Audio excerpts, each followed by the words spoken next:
Rajgir বন্যপ্রাণীর safari.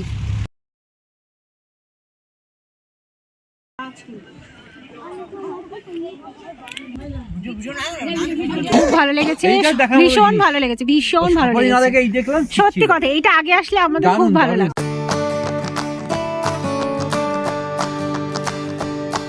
Hello everyone, welcome back to my channel. আশা করছি সবাই খুব ভালো আছো, সুস্থ আছো। আর আমরা এখন সকাল সকাল রেডি হয়ে বেরিয়ে পড়েছি রাজগীরের উদ্দেশ্যে, যেহেতু এখনও বৌদ্ধগয়াতে স্টে করছি। আর বৌদ্ধগয়া থেকে কিন্তু রাজগীরের দূরত্ব বেশ অনেকটাই, প্রায় 70 কিলোমিটার। সেই জন্য সকাল সকাল স্নান টান করে সবাই রেডি হয়ে একবারে বেরিয়ে পড়েছি। তো রাজগীরে কিন্তু বেশ কয়েকটা সুন্দর সুন্দর জিনিস আছে, যেমন জু সাফারি, নেচার সাফারি, তার সাথে গ্লাস ব্রিজ, যেটা সবথেকে বেশি আকর্ষণীয় আর সবথেকে বেশি দেখার ইচ্ছা। তো সবটাই তোমাদের সাথে শেয়ার করবো এখানে। আর তোমরা এখানে অনেক ইন্টারেস্টিং জিনিস দেখতে পারবে, জানতে পারবে। তো সেই সবটা দেখার জন্য কিন্তু ভিডিওটা পুরো ফার্স্ট থেকে এন্ড অবধি দেখতে হবে। ভিডিওটা কিন্তু স্কিপ করলে চলবে না। তো চলো গাইস, ভিডিওটা দেখতে থাকো। আশা করছি তোমাদের সবার খুব ভালো লাগবে। আমরা এখন মেন রোডে ছিলাম এতক্ষণ, হাইওয়ের মধ্যে, এখন বাইপাসে ঢুকেছি। এখান থেকে রাজগীর যাচ্ছি। তো এখন এখানে কুয়াশা প্রচন্ড পরিমাণে। এখন এখানে সাইড দিয়ে কিছু এরকম পাথুরে পাহাড় পড়ছে, আমরা এখান থেকে দেখতে পাচ্ছি। কিন্তু শুধু দুঃখের বিষয় যে কুয়াশার জন্য খুব একটা ভালো দেখতে পাচ্ছি না। আর এখানকার প্রকৃতি সত্যি খুব ভালো। এটা মাটির পাহাড় না, এটা পাথরের পাহাড়, মাটির।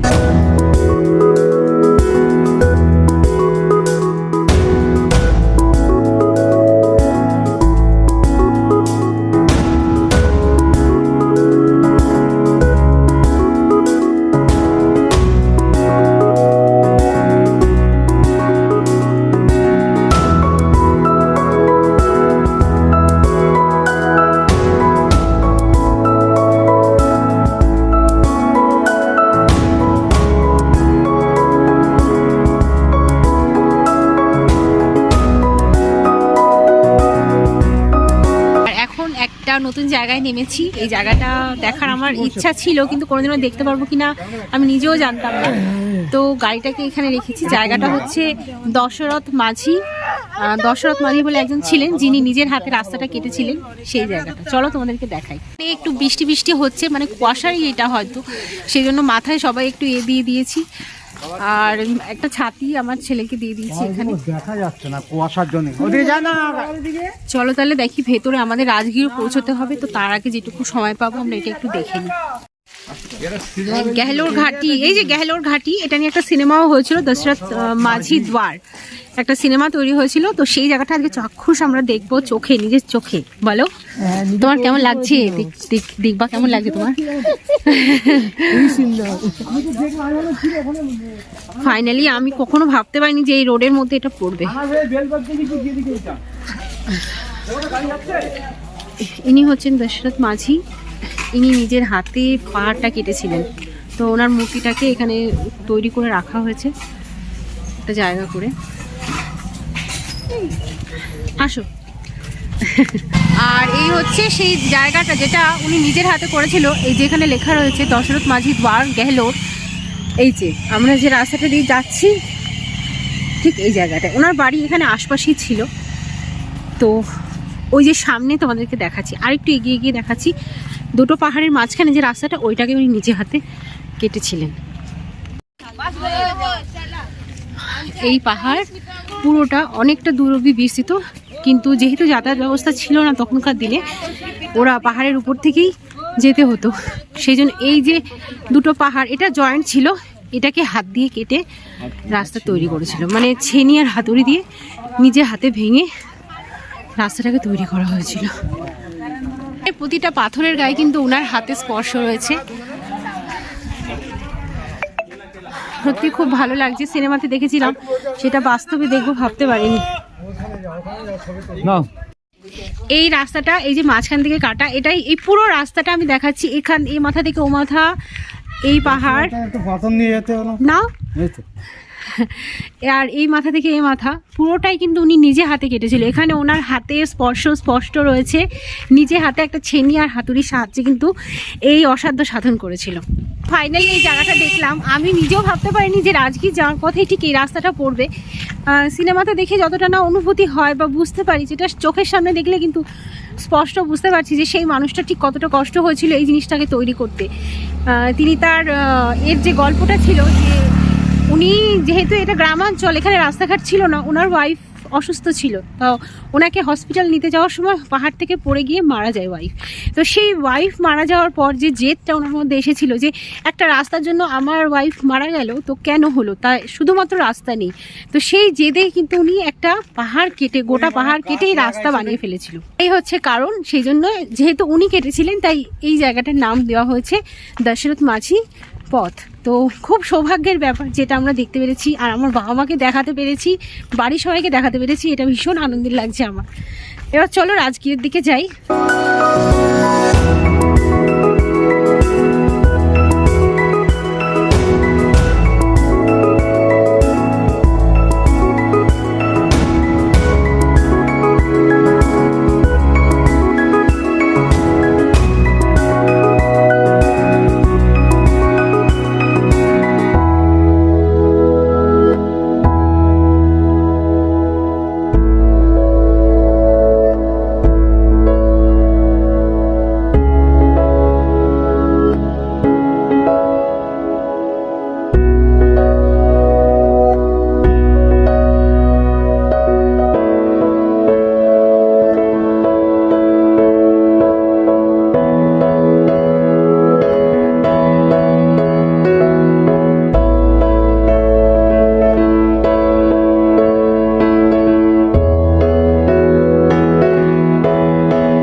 ফাইনালি আমরা রাজগীর চলে এসেছি। এখানে পার্কিং রয়েছে, এখানে সব গাড়িগুলোকে রাখতে হবে। আচ্ছা না, ফাইনালি রাজগীর পৌঁছে গেলাম। এই পেছনে গাড়িটাকে পার্ক করেছি, এবার সামনের দিকে যেতে হবে। আমাদের যেহেতু অনলাইন বুকিং করা আছে, দেখি প্রসেসটা কিভাবে হয়, ভেতরে গিয়ে বলছি। রাজগীর বন্যপ্রাণী সাফারি, তো সবার স্টার্টিংয়েই এরকম একটা লেখা আছে। এবার ভেতরের দিকে যাব। অ্যাকচুয়াল সাফারি আছে এখানে, সেটার জন্যই আগে থেকে বুকিং করতে হয়। জায়গাটা খুব সুন্দর করে সাজানো, একটু কুয়াশাটা কম হলে সত্যি খুব ভালো লাগতো আরও। আর এই গেট দিয়ে আমরা এন্ট্রি করলাম। এন্ট্রি করার পরে এখানে টিকিটের একটা জায়গা আছে, কিন্তু আমাদের যেহেতু আগে থেকে বুকিং আছে। কি বললো ভাই?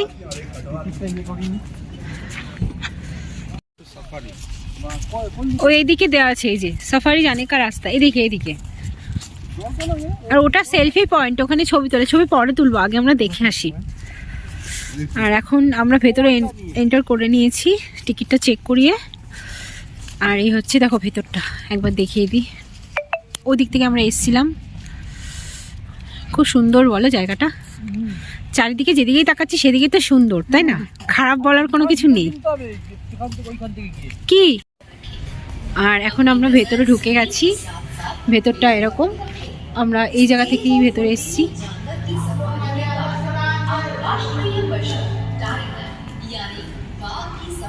আর এখানে সাফারির বিষয়ে কিছু ইনফরমেশন ওরা দিচ্ছে আলাদা করে। চলো এবার এন্ট্রি করব। ফাইনালি এখন ভেতরে ঢুকে গেছি। ভেতরটা এরকম। আর আমরা এখন যাব হচ্ছে নেচার সাফারি। আর এখান থেকে যেতে হচ্ছে ভেতরে। আমরা প্রথমে যাব নেচার সাফারিতে, তো আর একটু এগিয়ে যাই।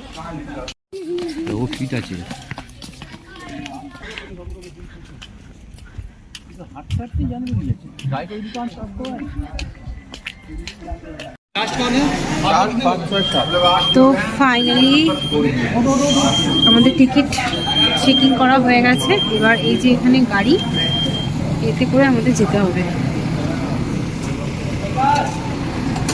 स्वागत है, मैं सुबोध कुमार वर्मा, सफारी गाइड।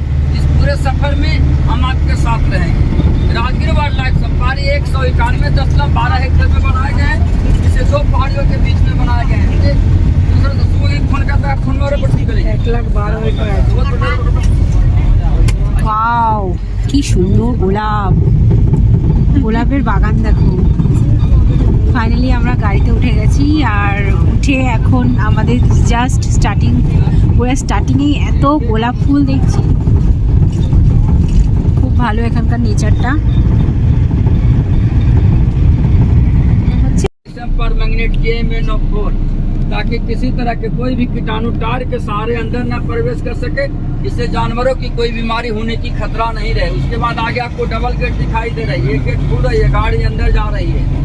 उसके बाद जब तक पहले वाले गेट बंद नहीं हो जाएंगे दूसरे वाले गेट नहीं खुलेंगे, ताकि अंदर का कोई जानवर बाहर न भाग सके। इसे डबल एंट्री गेट कहते हैं।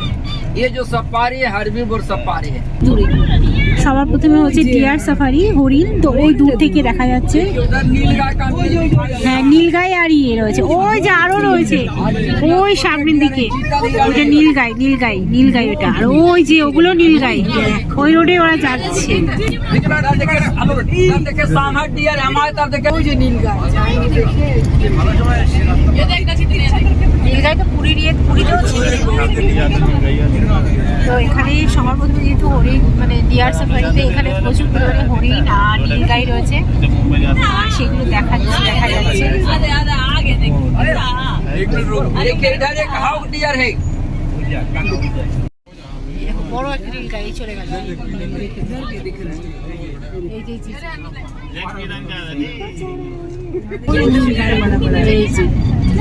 এখানে অনেক, ওই পাহাড়টা, ওই যে পাহাড়ের নিচে অনেক অনেক প্রচুর প্রচুর।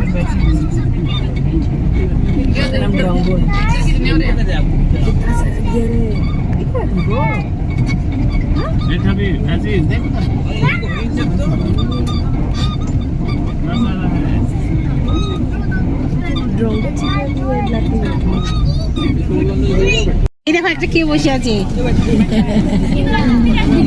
এই যে নীলগাইরা সামার ডিয়ার। আর ডিয়ার সাফারিটা ওখানে এন্ড হয়ে গেছে। এবার আবার নতুন করে একটা নতুন কোনো সাফারির জন্য গেট খোলা হচ্ছে। এটার নাম মানে 2 নম্বর গেট। भालू कहा जाता है, भालू को रीछ भी कहते हैं। भालू का जीवन काल 25 से 30 वर्षों को से बाद में होती है। बाद ही नहीं आँख से दिखाई दे। এখন 2 নম্বর গেট খোলা হয়েছে, আর 2 নম্বর গেটের যেটা দেখাবে এটা হচ্ছে ডিয়ার সাফারি, মানে ভাল্লুক দেখবো আমরা। এতক্ষণ হরিণ দেখেছি। আর প্রচণ্ড ঠান্ডা, যেহেতু কষ্ট করছে না, একদিকে সুবিধাই হয়েছে, ঠান্ডায় দেখা যাচ্ছে খুব ভালোভাবে। দেখি ঠান্ডায় তো পশু খুব একটা বেরোয় না, যতটা দেখা যায়। ওই যে একটা ভাল্লুক ফার্স্ট, এই মন্টি দেখো কি সুন্দর হেঁটে বেড়াচ্ছে। ওই যে কালো, এগুলো বাবার কাছে বসো, বাবার কাছে বসো। কোথায় যাচ্ছে ও?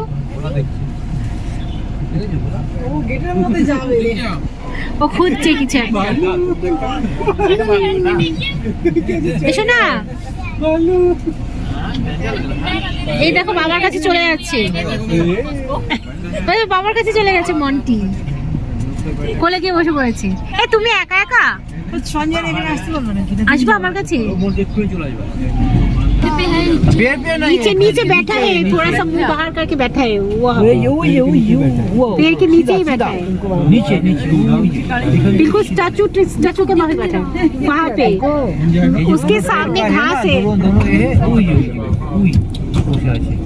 वो बिल्कुल मैंने स्टैचू की तरह बैठा है। तू देख, हो गया चला गया খুব ভালোভাবে দেখা যাচ্ছে না। चलिए ওই দিকটা, ওই পাশটা, ওই দিকটায়, ওই তো বসে আছে বের পে না। এই যে ফাইনালি টাইগার দেখলাম সাফারিতে, তাও ভালোভাবে দেখা যাচ্ছে না। তুই আজ ঘুমাচ্ছে এই যে বসে আছে সাদা সাদা। চলো দীর্ঘক্ষণ ওয়েট করার পর ফাইনালি একটা লায়ন দেখতে পারলাম, সেটাও খুব কাছ থেকে। তার কারণ এতক্ষণ আমরা যে বাঘ দেখেছি বা অন্যান্য জীবজন্তু দেখেছি, ভাল্লুক দেখেছি, সেটা অনেক দূর থেকে, আর এই লায়নটাকে জাস্ট কাছ থেকে দেখতে পারলাম। তো সবাই মিলেই মোটামুটি খুব এনজয় করেছি এই একটা মাত্র জিনিস দেখে। এছাড়া কিন্তু এই জু সাফারিতে খুব একটা কিছু ভালো নেই, তো আমি এটা একটু বলে দিলাম। আর এখানে কিন্তু টিকিটের দাম অনেকটাই হাই, যারা আসতে চাও আমি একটু জানিয়ে দিচ্ছি। এখানে কিন্তু এন্ট্রি ফি নেবে আলাদা করে 250 টাকা, তার সাথে সাথে জু সাফারিতে ঢোকার আগে আবার 150 টাকার একটা চার্জ কাটবে, মানে টিকিট। তাছাড়া তোমরা যদি এরপরে গ্লাস ব্রিজ দেখতে চাও সেটার জন্য আরও 150 টাকা। তো তাছাড়া আরও এখানে রোপওয়ে আছে, সেগুলোর জন্য আরও আলাদা আলাদা। এন্ট্রি ফিটা হচ্ছে 250, তারপরে তোমরা যা যা দেখবে তার জন্য আলাদা আলাদা টিকিট। আর এখন আমরা যাচ্ছি নেচার সাফারি। এটা হচ্ছে গ্লাস স্কাই ওয়াক, মানে এটা হচ্ছে একটা গ্লাস ব্রিজ। তো সেটার উপরেই সেটা দেখার জন্য এখানে একটু কিছুটা সিঁড়ি আছে, তো সিঁড়ি ভেঙে তারপরে উপরে উঠতে হবে। ও লাইন দিতে হবে।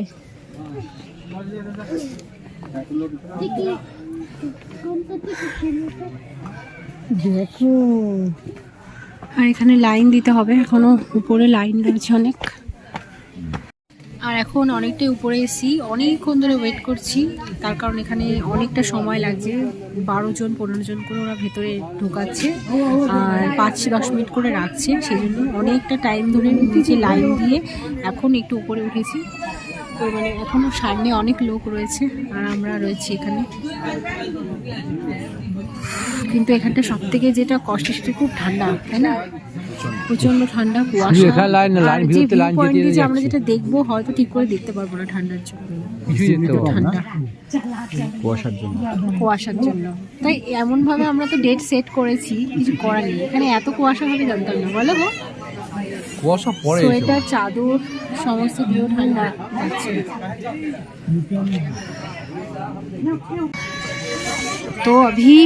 তো এখন আমরা এবার উপরে একটু উঠতে পারলাম, লাইনটা একটু ছাড়লো। এখানে কিছু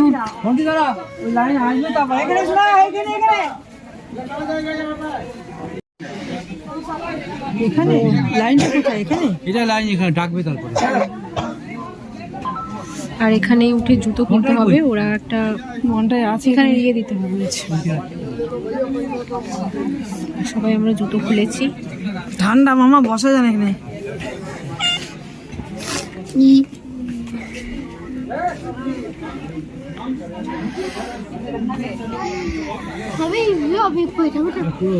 নিচে এখনো অনেক লাইন, দেখো নিচে কত লাইন। এদের কত সময় লাগবে বলো তো? আমাদের যেমন লাগলো, আমরা অনেকটা মাঝখানে দিকে চলে এসেছিলাম। না তো ভালো লাগছে, নতুন জিনিস দেখছি। খালি পায়ে এইগুলো করতে হচ্ছে আমাদের। যারা মোজা পরেছে তাদের জন্য নয়, যারা মোজা পরেনি তাদের। তুমি পরেছো? ফাইনালি গ্লাস ব্রিজে উঠে গেছি আমরা। এইভাবে পায়ের এখানটায় একটু ম্যাট ধরনের রয়েছে, আমরা যাচ্ছি এখন অনেক অপেক্ষার পরে। তাও মাছ ধরতে নামছো। হ্যাঁ, পায়ে না কেমন একটা হচ্ছে, যেন স্লিপ করছে পায়ে। আর এই যে রাজবীরও যাচ্ছে পেছন পেছন সাইডে।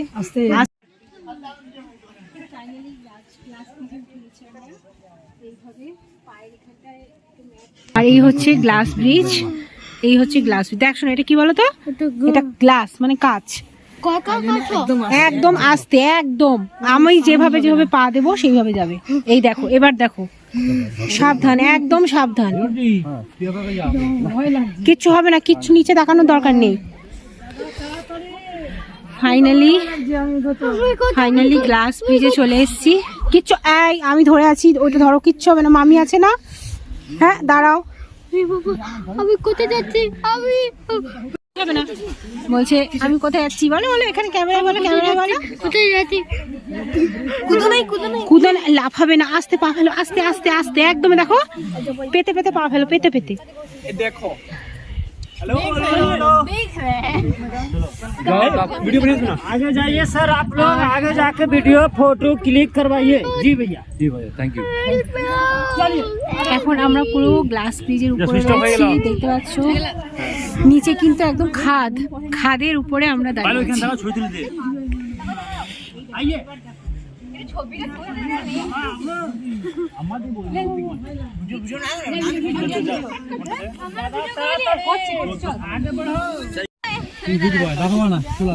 চলো, আমি নিয়ে আছি।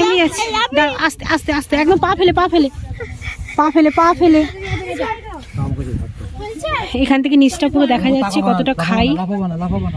আর এখান থেকে ভিউ পয়েন্টটা যদি সত্যি আজকে সূর্য উঠতো, কুয়াশাটা না থাকতো, অদ্ভুত সুন্দর দেখতে লাগতো এখানে। হাতটা ধরে থাকি আমি তোমাকে। কাঁপছে নাকি? এটা নড়ছে নাকি? নড়ছে না, কিছু অসুবিধা নেই তো?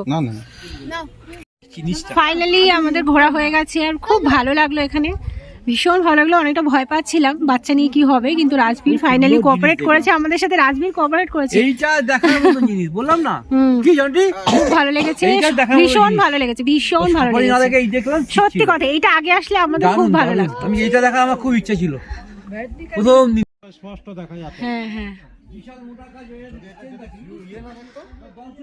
কুয়াশা যদি না থাকতো তাহলে ভিউটা দেখতিস পাহাড়ের উপর দিয়ে প্রত্যেকটা দার্জিলিং এ প্রত্যেকটা ভিউ এরকম পাবি, কোনো গ্লাস ব্রিজ দরকার খুব সুন্দর। শোনা আসতে পা ফেলে ফেলে, হ্যাঁ